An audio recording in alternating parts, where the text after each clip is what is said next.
कोल्हापूर येथील विशालगडच्या पायथ्याशी असणाऱ्या छोट्या वस्ती आणि गाजापूर गावात गरीब मुस्लिम कुटुंबावर आणि धार्मिक स्थळावर जातीयवादी संघटनांच्या कार्यकर्त्यांनी जो भ्याड हल्ला केलाय त्याचा निषेध करून हल्लेखोरांवर कठोर कारवाई करावी अशी मागणी मुस्लिम एकता संघटनेच्या आणि MIM पक्षाच्या वतीनं 18 जुलैला उपविभागीय अधिकारी भूम यांच्यामार्फत मुख्यमंत्री यांच्याकडे करण्यात आली आहे। विशालगड येथे 14 जुलैला गडावरील अतिक्रमण उठविण्याच्या कारणावरून गावात जातीयवादी संघटनांच्या दहशतवादी गटाच्या लोकांनी एकत्र येऊन येथील गरीब कुटुंबातील मुस्लिम समाजाच्या लोकांवर भ्याड हल्ला केला। तसेच दुकाने, घरे, चारचाकी आणि दुचाकी वाहनं यांची जाळपोळ केली।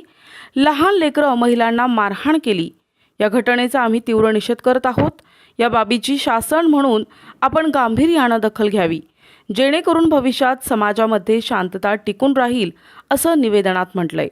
निवेदनावर आसिफभाई जमादार, मुस्लिम एकता संस्थापक अध्यक्ष एजाज काझी, MIM तालुका अध्यक्ष फिरोज पठाण, शहर अध्यक्ष गौस बाबू शेख, जफर पठाण, लायक अली पठाण, अशफाक पठाण, याकूब पिरजादे, इरफान हकीम, अलीम शेख, सद्दाम मुगल, शमशेर पठाण, लाला पिरजादे, सुलेमान पठाण, अमन बागवान, आफ्ताब जमादार, सुधीर साळुंके, दानिश शेख, शाहरुख पठाण, अरबाज पठाण, सकलेन शेख, हबीब फकीर, फरजान काझी, अखिलेश जमादार आदींच्या स्वाक्षऱ्या आहेत।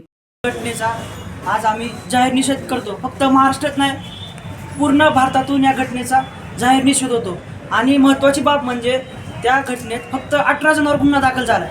तिथं कमीत कमी हजारो लोक होते त्या मस्जिदीवर, तिथल्या आमच्या आई बहिणीवर। आमच्या आई बहिणीचे तुम्ही तिथले व्हिडिओ बघितले तर ते म्हणाले की आम्हाला जंगलात पळू पळू मारलं। हे कुणाची शिकवलं दादा? तुम्ही आमचे मस्जिदवर हल्ला केला, आमच्या कुराण पाकवर हल्ला केला, ज्याला की आम्ही वजू न केल्याशिवाय हात सुद्धा लावत नाही। तुम्ही त्याला हल्ला केला, याची परतफेड तुला करावंच लागणार दादा। विचार कर, हे गव्हर्नमेंटने तुझ्या गुन्हा जरी नाही दाखल केला, तिकडे तुला फेडावंच लागणार आहे। तर आमचं एवढंच म्हणणं आहे की तुम्ही आमच्या आई बहिणीवर, आमच्या धार्मिक स्थळावर कृपया करून असे हल्ले करू नये, नाहीतर इथून पुढे सर उत्तर देणं तुम्हाला येईल।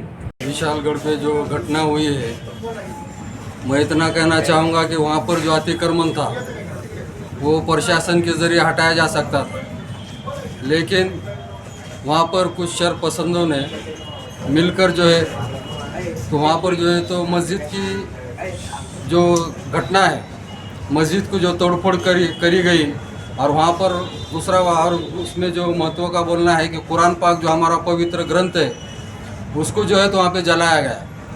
अतिक्रमण था तो शासन के ज़रिए, प्रशासन है वो उसके ज़रिए हटाया जा सकता था, या उन पे दबाव ला के हटने के लिए वहाँ के लोग तैयार होते थे। लेकिन ये गुंडागर्दी, घरों में घुसकर जो है हमारे माँ बहनों को मारा गया, बच्चों को मारा गया, वहाँ की गाड़ियों को जलाया गया। जब भी कोई सियासी मुद्दा आता है, जब कोई फॉर्म में नहीं आता है, तो मुसलमानों को टारगेट बनाकर कोई भी जो है तो मुसलमानों के ऊपर जो है तो जुल्म करता है, और वो जुल्म करके फेमस होता है। ये उसमें का एक भाग है जो मुसलमानों को हमेशा जो है तो टारगेट किया जाता है और अपनी राजनीति सीखी जाती है। जब भी इलेक्शन आता है तो मुसलमानों को मीठे मीठे बातें कर जो है बहला फुसला कर मतदान लेते हैं, और मतदान लेने के बाद जो है तो उनको छोड़ देते हैं उनकी हालत पे कि तुम मरो, या तुम्हारा कोई वाली वारिस नहीं, कोई इस घटना के ऊपर बोलने को आज तैयार नहीं है। आम्ही मुस्लिम एकता सामाजिक संघटनेच्या व MIM पक्षाच्या माध्यमातून उपविभागीय अधिकारी यांना निवेदन करीत आहोत की कोल्हापूर येथील विशालगड व गाजापूर येथे मुस्लिम समाजावर ज्या समाजकंटकांनी अन्याय केलेला आहे, त्यांचे घरं जाळलेले आहेत, मस्जिदचा अवमान केलेला आहे, मुस्लिम समाजामध्ये पवित्र असे कुराण शरीफ याची विटंबना करण्यात आलेली आहे, आमच्या आया बहिणी लेकरांना मारहाण करण्यात आली आहे, आमच्यावर अन्याय झालेला आहे, तरी या समाजकंटकावर कडक शासन व्हावे यामुळे आज आम्ही उपविभागीय अधिकारी यांना निवेदन करीत आहोत। यामध्ये आमच्या मुस्लिम समाजाला संरक्षण द्या, ज्या लोकांना मारहाण केलेली आहे, ज्यांचे नुकसान झालेले त्यांची नुकसान भरपाई करा, मुस्लिम समाजाला संरक्षण देण्यासाठी विशेष अधिवेशन बोलून एक नवीन कायदा पारित करावा अशी मागणी आज आम्ही केलेली आहे। तरी मला आज एवढंच बोलायचं आहे की मुस्लिम समाजाला प्रसारमाध्यमांमधून एवढा अन्याय झालेला आपण बघत आहात, आणि मुस्लिम समाजाला जे लोक अन्याय करणाऱ्याच्या समर्थन आंदोलन करीत आहेत, मला त्यांना सांगणं आहे की बाबांनो, तुम्ही प्रसारमाध्यमातून पहा मुस्लिम समाजावर, आमच्या आया बहिणीवर, आमच्या मस्जिदवर, कुराण शरीफवर कसा ह्यांनी हल्ला केलेला आहे त्याबद्दल तुम्ही निंदा तरी व्यक्त केली का? आणि तुम्ही मुस्लिम समाजाच्या विरोधात किंवा ज्या लोकांनी मुस्लिम समाजावर अन्याय केला त्यांच्या समर्थनात आंदोलन करीत आहात, हे अतिशय महाराष्ट्राला काळीमा फासणारी बाब आहे.